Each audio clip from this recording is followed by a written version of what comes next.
Bonjour à tous et bienvenue dans cette pause garage. Comme vous le savez, la chaîne s'intéresse à la mobilité de demain. Et comme vous allez le voir aujourd'hui, pour certains constructeurs, c'est un exercice plutôt difficile.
Ne l'appelez plus Dodge Ram. Depuis la fusion de Fiat et Chrysler en 2014, Dodge et Ram sont devenus deux marques distinctes. Et si la première n'est plus en vente chez nous, la deuxième l'est toujours au travers de certains garages sélectionnés scrupuleusement par le groupe FCA, comme le garage Universel à Stambert, qui nous prête cette voiture.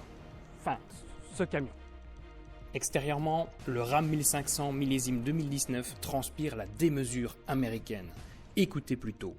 Près de 6 mètres de long, plus de 2 mètres de large et presque 2 mètres de haut, pas loin de 2 tonnes 4 sur la balance et une capacité de traction allant jusqu'à 5,8 tonnes.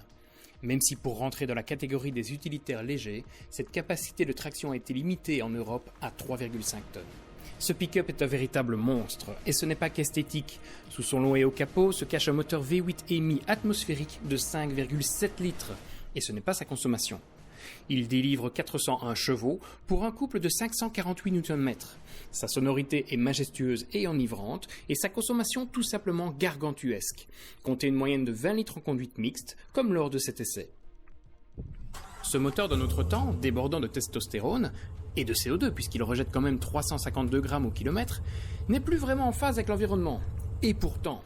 Pour un V8 d'une telle cylindrée, il faut reconnaître que la consommation officielle de 14,9 litres au 100 est très raisonnable, et ce grâce à plusieurs aides. Il y a par exemple la suspension pneumatique qui abaisse la hauteur de caisse du véhicule avec la vitesse.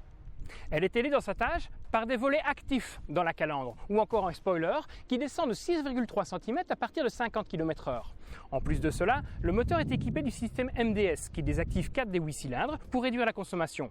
Ajoutez à cela un poids réduit de 100 kg et vous avez une voiture qui fait tout ce qu'elle peut pour essayer de rentrer dans les clous écologie malgré un bagage mécanique plutôt imposant. Pour le reste de la technique, sachez que le châssis à échelle est composé à 98% d'acier à haute résistance, augmentant sensiblement la rigidité, mais aussi la longévité de ce pick-up. Le moteur est accouplé à une boîte automatique ZF à 8 rapports de dernière génération. Elle envoie la puissance aux roues par le biais d'un coupleur piloté, proposant plusieurs modes de conduite.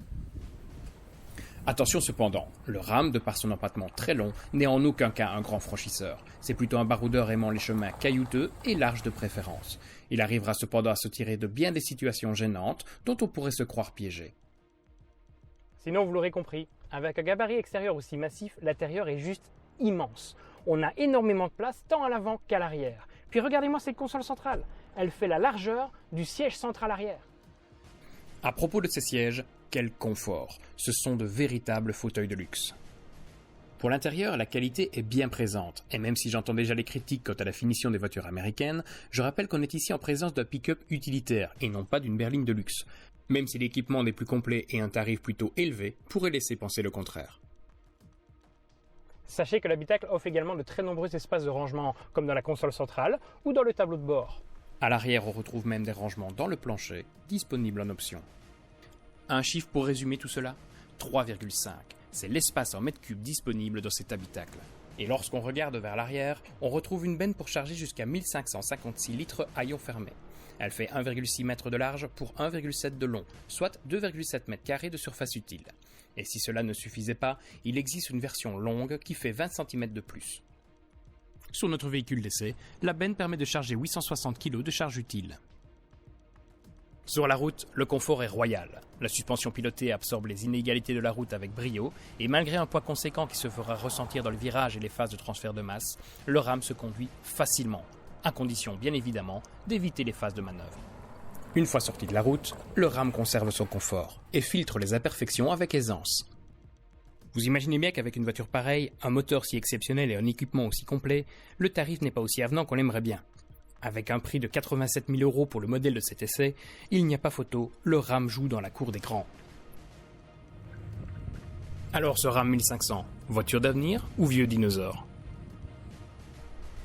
Eh bien même s'il paraît inadapté au monde qui l'entoure, il faut reconnaître que le RAM est avant tout un outil de travail puissant.